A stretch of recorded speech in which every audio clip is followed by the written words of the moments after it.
Hello everybody, my name is Oscar. Welcome to JR Scar, my channel.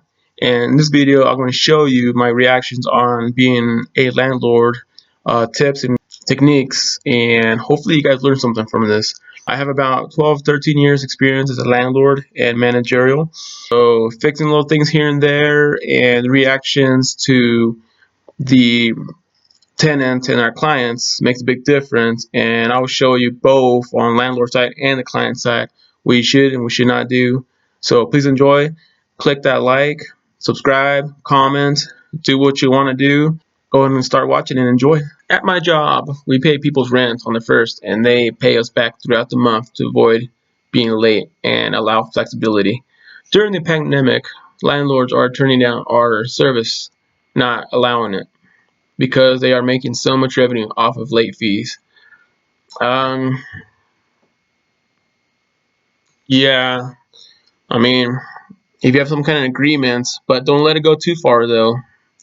Now, I want to give you guys some of the advice for if you're a tenant out there.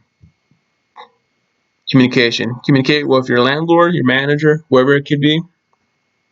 They're gonna know if you're being serious with them and don't play games with them. Especially with this pandemic going on right now.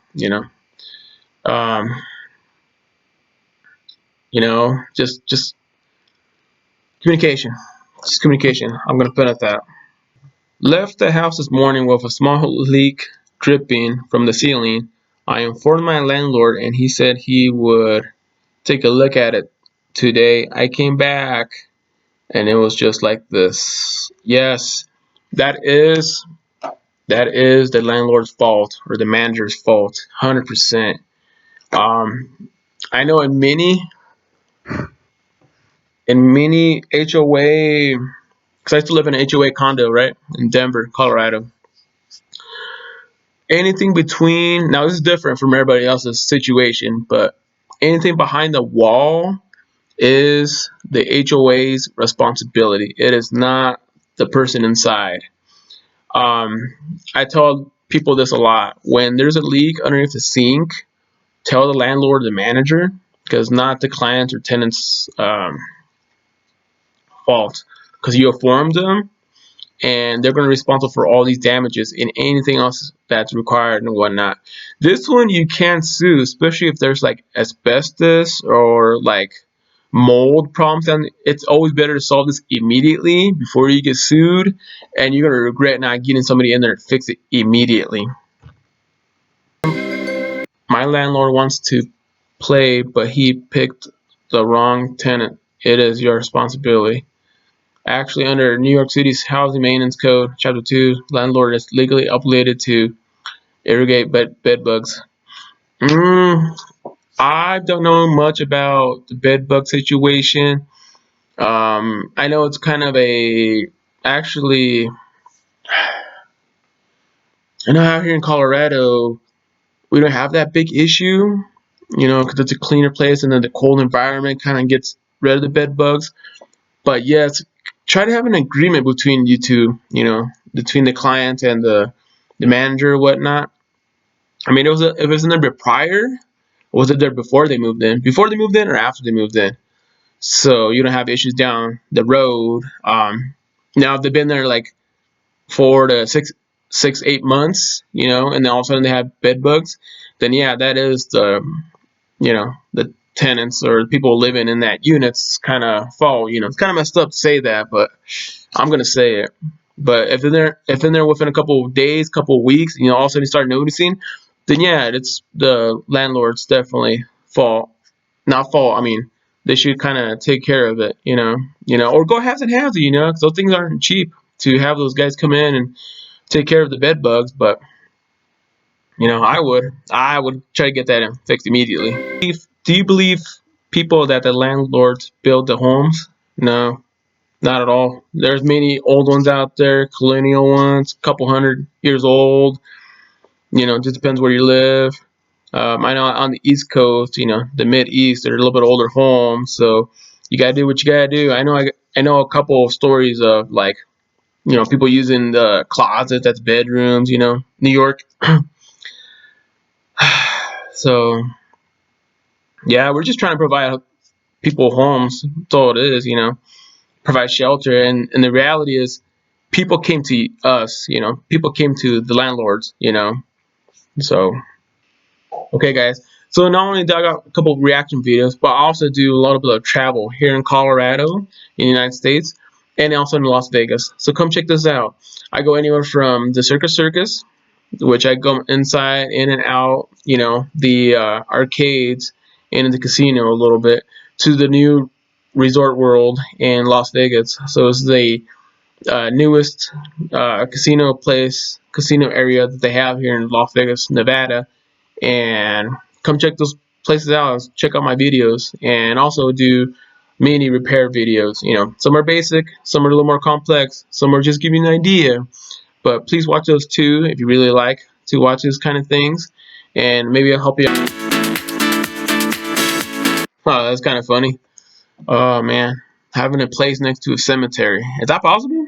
I think I've seen it a couple times before, but oh man, be kind of scary. I don't know if I could do it. If I could live next to a cemetery. I mean, you know, spiritually, if you're okay with it, something wrong with it. But I don't know. Housing's kind of tight right now. Out here in Colorado, East Coast, West Coast, Texas, starting to take a little boom. But the landlord said neighbors are quiet. That's funny, actually. Let's see what this one says.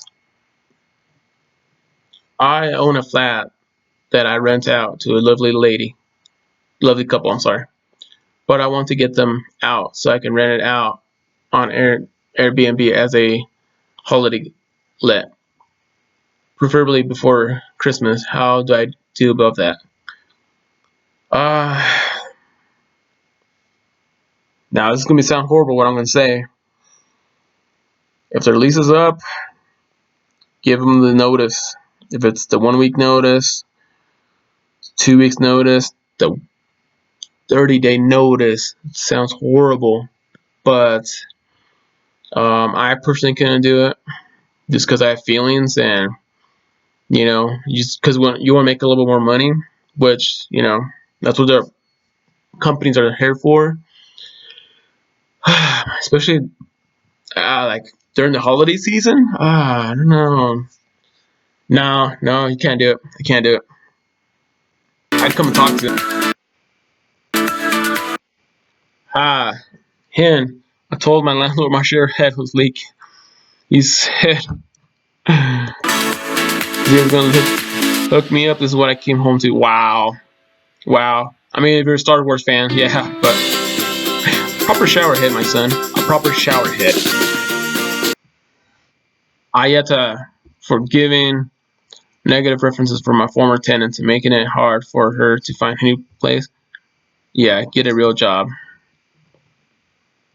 Yeah, the client reference is good to have especially from a prior landlord, but you should always um, be considerate. Be considerate. If it's good terms, bad terms. Hopefully good terms. Hopefully no bad terms here.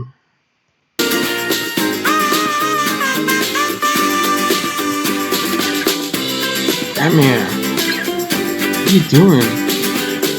What are you doing, Batman? Can you send me some photos? Hot water's leaking. Can you send me some photos? Looks like this, but it's hot. But it's not hot. Oh my gosh. Um, that's a faucet. It's not a hot water heater. But obviously the clients, or the landlord. I'm sorry, the clients or the tenants. It's not gonna know what majority what hot water is, but maybe they can describe. Hey, it's a big circle. It's a big round tub. It's a circle. It should be a closet. It should be an open space. Or as a tenant, as a landlord, why would you ask this? Why would you ask this? Like, just go and look for yourself. Send somebody over. Well, that's it, guys, for our reaction video. If you like this video, anything in the comments, I know there's been a couple funny stuff in there. Some of the stuff, things that I've seen in there too. But notes for both landlord and tenants: just do not If you see red flags like trash, bed bugs, I mean, you can't really see bed bugs, but cockroaches, when you come inside, the filth, the nastiness. It's one thing if it's outdated, and it takes money to actually fix things. But if it's dirty and there's slime and there's dust and there's dirt and things aren't picked up, that's a red flag. I will not trust that landlord or rent from them. But always do your homework. Ask some of the neighbors if you like how they manage a place. It could be a big difference. Because you're gonna be in there living for a while. If it's month to month, 6 months, a year, you know, maybe you're a college student or somebody elderly. You need a place to live or whatnot. So, anyways, guys, that's it for our video. Thank you much for watching. We'll see you in the next one.